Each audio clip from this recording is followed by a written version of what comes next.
अस्सलाम वालेकुम स्टूडेंट, कैसे हैं सब। उम्मीद है आप सब खैरियत से होंगे। Welcome to my YouTube channel the hope 786। Please subscribe the channel and click the bell icon so that you can watch my next video. जी स्टूडेंट्स, आज के लेक्चर के साथ शेख बिलाल तुफैल एडवोकेट आपके साथ हाजिर है। स्टूडेंट्स, आज जो हम लेक्चर करने जा रहे हैं, मैं इंग्लिश पार्ट 1 का जो सीरीज़ है नावल की, उसमें विक्टोरियन नावल है हमारे पास। लास्ट नावल है आज पंजाब यूनिवर्सिटी, जीसी यूनिवर्सिटी और सरगोदा यूनिवर्सिटी के सिलेबस में जो इंक्लूड है एडम बीट। समहाउ कुछ university the mill on the floss पढ़ाती हैं, लेकिन हम फ़िलहाल एडम बीट पे जो पंजाब यूनिवर्सिटी का सिलेबस उस पर बात करेंगे। इसके आज हम स्टूडेंट बात करेंगे सबसे पहले राइटर के बारे में, फिर इसके की फैक्ट्स देखेंगे, फिर जो टाइटल के बारे में है इंपॉर्टेंस उसको देखेंगे, टाइटल सिग्निफिकेंस देखेंगे। फिर स्टूडेंट्स हम इसके जो इम्पोर्टेंट पॉइंट्स हैं उसके बारे में बात करेंगे, समरी की बात करेंगे। फिर हम इसको जो है वो करैक्टर्स के बारे में बात करेंगे। फिर हम इसके इंपॉर्टेंट थीम्स देखेंगे और इम्पॉर्टेंट जो क्वेश्चन है पेपर पर्सपेक्टिव के हवाले से वो देखेंगे। स्टूडेंट्स, बगैर वक्त ज़ाया किए हम अपने लेक्चर को जो है वो मूव ऑन करते हैं। सबसे पहले I would like to tell you about writer. You know, in every lecture writer is much important. Why it is important? You know that के राइटर जो है वो अपनी राइटिंग के थ्रू ही अपने आप को इंट्रोड्यूस करवाता है। तो इस इरा के अंदर, विक्टोरियन नावल के अंदर, विक्टोरियन एज में specially Victorian age is a golden age. तो विक्टोरियन एज में स्टूडेंट्स जो है वो गोल्डन एज है और उसकी जो अर्ली विक्टोरियन एज है और लेट विक्टोरियन एज, दो हिस्सों में इसको डिवाइड किया गया है। तो इसमें जो हमारे पास राइटर है आज जॉर्ज एलियट, जो इसका पेन नेम है, basically she is a female. ठीक है, तो स्टूडेंट्स इसकी मैंने डिवीज़न बड़ी जो है ना अपने हिसाब से अच्छी की है, 1 by 1। तो हमने ये देखेंगे, मैंने राइटर की जो डिवीज़न की है, यहाँ पे सिर्फ राइटर के अबाउट है, हम राइटर के अबाउट ही बात करेंगे। तो यहाँ पे स्टूडेंट्स जो राइटर है, बेसिकली राइटर का जो ओरिजिनल नेम है जो उसके पेरेंट्स ने रखा वो था मैरी एन इवांस। अब उस वक़्त स्टूडेंट्स जो मैरी एन इवांस है वो इतना को फेमस नहीं होना था, उसको कोई इतनी फेम नहीं मिलनी थी। तो इसने अपना पेन नेम रखा, मैंने यहाँ पे लिखा भी है पेन नेम, उसने अपना पेन नेम रखा George Eliot. So George Eliot you know was born in 1819 and died in 1880. And she got fame, you know, for her different novels as well. But her masterpiece was Middlemarch. She wrote approximately 7 novels as well. 7 उसने novel लिखे। तो middle मार्च के लिए बहुत famous है और Adam beat जो है is also very famous novel.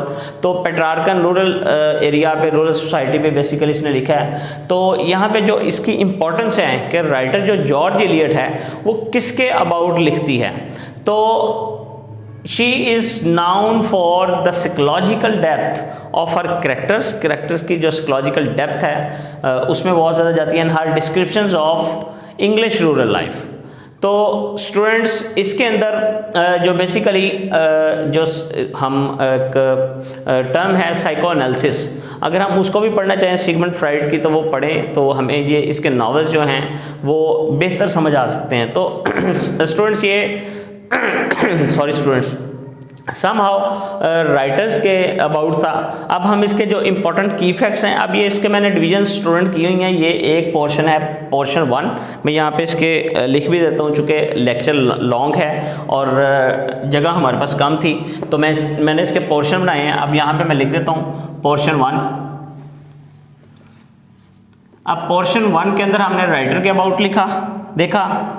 2 के अंदर हम स्टूडेंट्स की फैक्ट्स देखते हैं, बारी बारी जो मैं करता जाऊंगा वहाँ पे पॉइंट्स लिखता जाऊंगा, पोर्शन लिखता जाऊंगा ताकि आपकी आसानी के लिए। तो स्टूडेंट्स इसके जो पार्ट 2 है, पोर्शन 2 है, उसके अंदर इसके की फैक्ट्स हैं कि ये कब पब्लिश हुआ Adam Bede. Adam Bede was published in 1859। 1859 को इसको कंप्लीट किया गया। इसका जो जेनरा था वो स्टूडेंट्स जो है वो रोमांटिक था, रोमांस था, ट्रेजेडी थी इसके अंदर बेसिकली। तो इसके जो नैरेटर है वो एनोनिमस है, सम एनोनिमस है कि कौन बोल रहा है, और पॉइंट ऑफ व्यू इसका थर्ड पर्सन है। कहीं कहीं पे जो राइटर है वो कमेंट करके फर्स्ट पर्सन पर नाउन करता है। उसके बाद स्टूडेंट्स इसका जो टेंस है वो पास्ट टेंस है, इसके बाद जो इसकी सेटिंग है वो सारी की सारी हेस्लॉप में हुई है, ठीक है, स्नो वाइट में हुई है, लेकिन हेस्लॉप जो बेसिकली प्लेस है, ठीक है, वो इसकी जो मेन है। तो स्टूडेंट्स ये हमारा जो पोर्शन 2 था जो वो भी कंप्लीट हो गया। अब राइटर के बारे में हमने देख लिया स्टूडेंट, की फैक्ट्स देख लिए। अब हम बात करेंगे स्टूडेंट्स तीसरा जो हमारा इम्पोर्टेंट जो पोर्शन है वो सिर्फ एक एडम बीड का जो टाइटल है, टाइटल को हम देखेंगे स्टूडेंट्स। टाइटल के अंदर पोर्शन ये 3 है स्टूडेंट्स, एक छोटा सा स्टूडेंट्स इसने एपोनिमस, इसको हम बोलते हैं एपोनिमस, एक टर्म है वो यूज़ होती है एडम बीड के लिए कि जिसके अंदर जो करेक्टर है उसी का नाम रख दिया जाता है उसका अदर, तो इसको एपोनिमस बोलते हैं। तो George Eliot use this term, ठीक है, और she also succeeded in it, उसमें उसको सक्सेस भी मिली। तो एडम बीड के ये एपोनिमस, ये तीसरा पोर्शन हमारा हो गया। चौथे पोर्शन के अंदर स्टूडेंट्स हम देखते हैं कि ये जो नॉवल है टोटल बेस करता है मेथोडिज्म पे, मेथोडिस्ट हैं, इसमें जो करेक्टर्स भी आपको मेथोडिस्ट मिलेंगे, मेथोडिज्म पे एवेंजेलिकल करेक्टर जिसको हम बोलते हैं वो है। अब ये चौथे पोर्शन के अंदर मेथोडिज्म क्या होता है ये हम देखते हैं। ये जो टर्म है which was first used in 1729 and it was basically a movement, ये मैंने लिखी है, Protestant movement began in England in 1729। और इसको स्टार्ट किसने किया था? जॉन वेस्ले ने। मैंने यहाँ पे इसके नाम लिखे हैं, Charles Wesley, both were brothers. तो ये क्यों स्टार्ट हुई और इसका जो ये मेथोडिज्म क्या होता है, व्हाट इज मेथोडिज्म, ठीक है, मेथोडिज्म के बारे में हम देखते हैं। The religion rejects the doctrine of, religion जो रिजेक्ट्स द डॉक्ट्राइन, रिजेक्ट करते हैं इस अकीदे को, of pre destination and the idea that only those whom God has chosen can be saved। जो वो आइडिया जो गॉड हैज़ चूजन, उन्होंने खुदा ने उनके लिए चूज़ किया है, कैन बी सेव, वही उनके लिए राय निजात है या उनको सेव कर सकता है। तो ये स्टूडेंट्स हमारा जो तीसरा पोर्शन है वो कंप्लीट होता है। यहाँ पे 1 2 3 बल्कि 4 पोर्शन अल्हम्दुलिल्लाह हमारे कंप्लीट हो गए हैं। अब स्टूडेंट्स हम मूव करते हैं करेक्टर्स की तरफ, और पांचवा पोर्शन जो करेक्टर्स का और छठा जो समरी का है इसको हम साथ साथ देखेंगे। चौथे पोर्शन को पहले बल्कि डिस्कस कर लेते हैं, पांचवें को स्टूडेंट्स सॉरी करेक्टर्स को। करेक्टर्स का जो हमारा पोर्शन 5 है इसके अंदर इंपॉर्टेंट करेक्टर्स कौन से हैं और इंपॉर्टेंट करेक्टर के साथ साथ स्टूडेंट्स इनका क्या रोल है आपस में, what is the relationship between one and other. The first character is the most important, the protagonist of the novel Adam Beed. इसका जो टाइटल है एडम बीड वो भी वही है, और एडम बीड जो है Adam is in love with Hattie and he was son of Thias Bede and Lisbeth, and he has also one brother Seth Bede। इसकी जो फादर है थियास बेड, ये भी मैं साथ जिक्र करता हूँ। He was a drunk man, ठीक है, वो ड्रंक करता था, लेटर ऑन उसकी डेथ भी हो गई। तो इसने अपने दोनों बच्चों की जो परवरिश है वो एज अ रिलीजन में रह के की, और मेथोडिस्ट थे। इसका जो सेकंड भाई था Seth Beed, younger brother of Adam, and he is also a Methodist, and he fell in love with Dina Morris। तो he was a Methodist preacher था। फिर ये 3 करेक्टर हमने डिस्कस कर ली। चौथी जो इनकी माँ है एलिज़ाबेथ, मदर है एडम और सेथ की, और थियास की वाइफ है। फिर इसके बाद student the most important character in the novel is a female, somehow she was a heroine, Hattie sorrel. Suffering character है, ट्रेजेडी है, always search of a rich person, Aldous उसको बड़ा जो है वो ग्रीड था, लस्ट था कि लैंडलॉर्ड या रिच पर्सन कोई हो जिससे मैं शादी करूं, to marry. Adam was in love with Hetty. अब स्टूडेंट इसके अंदर एक और बात जो मैं यहाँ पे आपको बताना चाहूँगा कि नॉवल के अंदर जो लव ट्राइंगल है, Hattie is in love with Arthur and Adam is in love with Hattie, ठीक है। और इनका क्या रोल है वो हम समरी में देखते हैं। स्टूडेंट्स हैटी के साथ जो बहुत सारे ट्रेजेडीज़ होती हैं, बड़े सफरिंग में, एफ्लिक्शन में ज़िंदगी गुजारती है, हम ये देखेंगे अभी। दीना मॉरिस है, also very important character in the novel, और mouthpiece of Protestant movement, mouthpiece of Methodist preacher थी, ठीक है। She get married with Adam. Seth जो है आल्दो उसको प्रपोज करता है but she got rejected his proposal as well, उसका प्रपोजल रिजेक्ट कर देती है और उसके भाई एडम से शादी करती है, लेटर ऑन हैप्पीली ज़िंदगी भी गुजारती है। तो जब ये डिफरेंट जो प्रीस्ट उस वक्त के होते हैं, विकार होते हैं, वो फिर इसको कहते हैं कि जो मेथोडिस्ट हैं वो फीमेल को नहीं होना चाहिए, मेल को होना चाहिए, जिसकी वजह से वो फिर ये छोड़ देती है। तो उससे पहले तो ये शादी ही नहीं करती। ऑर्थर है students, also very important character है नावल के अंदर। इसके अंदर हम देखेंगे कि he was a rich person, land owner, he is in love with Hattie, और ये हैटी से प्यार करता है, और उसके इलिस्टिमेट जो बच्चा है उसका बाप भी है, ये बाद में लेटर ऑन छोड़ देता है। मिस्टर मिसेस पॉइजर है जहाँ पे हैटी जो है वो जिसके पास जाकर रहती है। तो ये students all sum and substance of the character. Students यहाँ तक पोर्शन 5 अलहम्दुलिल्लाह हमारा कंप्लीट। पोर्शन 6 जो मोस्ट इंपॉर्टेंट है नावल के अंदर, 1 बाय 1 हम पॉइंट टू पॉइंट डिस्कस करेंगे और पूरी समरी पूरा नावल मैं आपके साथ डिस्कस करूँगा। फिर हम बाद में थीम्स को और जो इंपॉर्टेंट क्वेश्चन है उसको देखूँगा। पोर्शन 6 की तरफ हम मूव कर रहे हैं स्टूडेंट। पोर्शन 6 जो है वो बहुत इंपॉर्टेंट है क्योंकि इसके अंदर आपको पूरी समरी जो है वो पता चलेगी, पूरी स्टोरी पता चलेगी।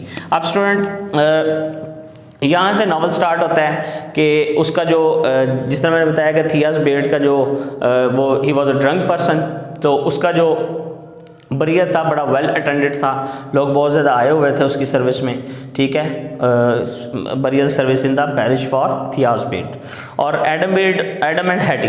अब स्टूडेंट्स नावल का जब स्टार्ट होता है उसके बाद हैटी जो है वो she is in fell in love with Arthur और Adam is and fall in love with Hetty. अब जो एडम है वो अब प्रपोज करता है हैटी को, which was first of all got rejected. तो ये जो है एडम जो है वो एक दिन क्या होता है देख लेता है हैटी को आर्थर के साथ जो है वो जंगल के अंदर, और आर्थर जो है वो एडम का फ्रेंड है। वो दस्तों गिरेबान होते हैं, एक दूसरे को मारते हैं, जिसकी वजह से जो आर्थर होता है वो बेहोश भी हो जाता है, सेंसलेस हो जाता है, फेंट हो जाता है। फिर जब वो होश में आता है तो वो उसको मना करता है कि तुम आइंदा के बाद हैटी से नहीं मिलोगे, ठीक है, जो वो एक्सेप्ट कर लेता है, तो वो उसको छोड़ के वहाँ से चले जाता है। अब लेटर ऑन नावल के अंदर जिस तरह यहाँ पे लिखा है हैटी एंड आर्थर, ठीक है, वो सॉरी उससे पहले ये भी मैं आपको बता दूं कि हैटी एंड आर्थर जो है वो एक दूसरे को इयर रिंग्स, आर्थर देता है हैटी को लॉकेट देता है, इयर रिंग्स देता है, उसको गिफ्ट देता है, ठीक है, और Arthur has had illegitimate relationship with adult relationship with Hattie.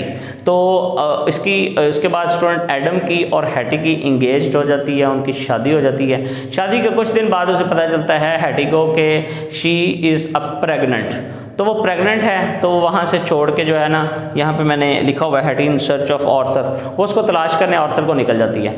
तो जो होता है एडम होता है वो तलाश करते करते दीना के पास आता है, वो उससे पूछता है कि कहाँ है हैटी, तो वो कहता है मुझे नहीं पता, मेरे पास तो नहीं आई, ठीक है। तो हालांकि एक नावल में एक जगह पे दीना ने उसको कहा भी था whenever you are in trouble you just come to me, तो तुम मेरे पास आओगी, ठीक है। तो वो उसके पास नहीं जाती, वो उसको सर्च करते करते कहीं पे जाती है जहाँ पे उसकी चाइल्ड बर्थ होता है, ठीक है। वो लेटर हम आगे डिस्कस करते हैं, birth of a child and died, यहीं पे डिस्कस करते हैं स्टूडेंट कि उसकी जो बर्थ हो जाती है बच्चे की।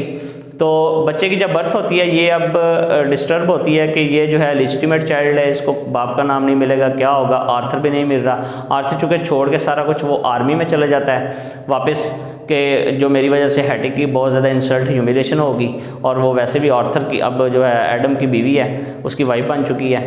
तो वो बच्चा जो है वो वहाँ पे जन्म देती है, तो उसको वहीं पे छोड़ के जो है वो चले जाती है जंगल के अंदर। अब जब कुछ अरसे बाद जब उसको शी फेल्ट मैरोडिंग गिल्ट, तो वो वापस आती देखती है कि बच्चा जो है वो उसकी डेथ हो चुकी है और वो वहाँ पे मरा है। अब इसी के ऊपर उसके बच्चे को मर्डर का चार्ज लगता है और इसको सेंटेंस टू डेथ इसको वहाँ पे डाल दिया जाता है, जहाँ पे मैंने लिखा भी हुआ है कि when Adam returns back to Hayslope vicar informs him about Hetty arrested and murder of her child. जब वापस आता है हेस्लोप में, स्नोफाइड में ढूंढने उसको जाता है, बाद में हेस्लोप उसको पता चलता है, विकार बताते हैं। विकार बेसिकली मैंने आपको पहले भी बताया था कि जो पादरी हैं, प्रीस्ट हैं, तो उसको पता चलता है कि वो अरेस्ट हो गई है और उसके ऊपर उसके बच्चे को मारने का जो चार्ज लगा है और उसको जो है वो सेंटेंस टू डेथ हो सकता है, उसको मौत की सज़ा सुना दी जाए, ठीक है। तो ये यहाँ तक हो गया स्टूडेंट, और इसी चीज़ की इन्फॉर्मेशन जो है ना वो ऑर्थर तक भी पहुँचती है। तो ऑर्थर जो है ना बड़ा गिल्ट में वापस आता है कि मेरी वजह से जो है वो ये अरेस्ट हुई है, मेरे वो बच्चे की माँ बनने वाली थी, तो मैंने ये क्या किया, उसको गिल्ट फील होता है, तो वो वापस आता है। फिर इसका जो ट्रायल होता है स्टूडेंट, और इसको मौत की सज़ा जो है सुनाई जाती है। ऑर्थर जो है यहाँ पे वापस आता है, Arthur came and lesser her punishment, अपने कॉन्टेक्स्ट, क्योंकि basically he belongs to aristocracy class, he belongs to a very rich class, तो वो अपने कॉन्टेक्स्ट यूज़ करता है, कॉन्टेक्स्ट यूज़ करके उसको जो है उसकी सज़ा को कम करवाता है। लेकिन फिर क्या होता है, हैटी इज़ री सेंटेंस, उसको दोबारा से उसको चार्ज फ्रेम किया जाता है और उसको दोबारा से सज़ा सुनाई जाती है, and exile rather than death, और उसको एक्साइल करने के बजाय उसको डेथ की सज़ा सुनाई जाती है और उसकी मौत हो जाती है। फिर हैटी के जो बरिड हो जाती है, डेथ हो जाती है, उसको फांसी की सज़ा दी जाती है, ठीक है। अब इसके बाद जो स्टूडेंट्स कुछ वक्त गुजरता है, कुछ अर्सा गुजरता है, जो एडम होता है वो जो है वो दीना के बहुत करीब आते हैं, इनके रिलेशनशिप बढ़ने शुरू हो जाते हैं, they both fall in love with each other and wanted to get married and they got married. फिर क्या होता है students, the two marry and the epilogue depicts them living happily with entire family including 2 children. फिर क्या होता है, दीना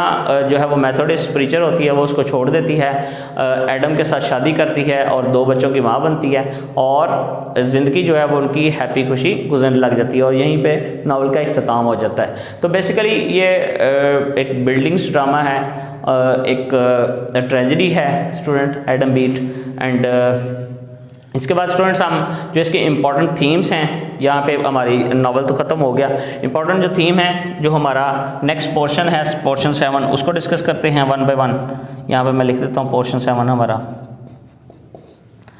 अच्छा, इसके अंदर student inner versus outer beauty. Student the most important thing of George Eliot is that कि ये inner जो बीइंग है उस पर डिस्कस करती है रादर देन आउटर। तो इन जो ह्यूमन बीइंग्स हैं, किरदार हैं, करेक्टर्स हैं, उनकी इनर सेल्फ पे बहुत ज़्यादा तवज्जो देती है सारी के सारी, ठीक है। ये बहुत इंपॉर्टेंट है। साइकोलॉजिकल रियलिज्म है बेसिकली, जो ये एज थी विक्टोरियन और 19th सेंचुरी, ये सारी वैसे भी रियलिज्म पे बेस करती है। तो इसको जो है मैंने वहाँ पे भी आपको बताया था कि करेक्टर्स की जो है ना ह्यूमन बींग्स की डेप्थ में चले जाती हैं, जिसकी वजह से वो बहुत ज़्यादा साइकोलॉजिकल हो जाती है। फिर वैल्यू ऑफ हार्डवर्क, इसको पता चलता है कि हार्डवर्क की वैल्यू क्या है। मैथोडिज्म का theme through out the novel बहुत इंपॉर्टेंट है। यहाँ पे मैंने मैथोडिज्म के बारे में आपको ऑलरेडी बता दिया स्टूडेंट कि मैथोडिज्म क्या होता है, ठीक है। तो एक हम ये भी कह सकते हैं कि एडम बीड जो है एज अ ट्रेजरी, ये भी क्वेश्चन आ सकता है, ये थीम भी बन सकता है। एडम बीड जो है स्टूडेंट एज अ प्रिगिश, ये इंपॉर्टेंट क्वेश्चन है for the paper perspective. So students here my lecture has ended, and if you have any question at the end of my lecture, you would also have to put your question in a comment box and I will give you answer there. So thank you very much students.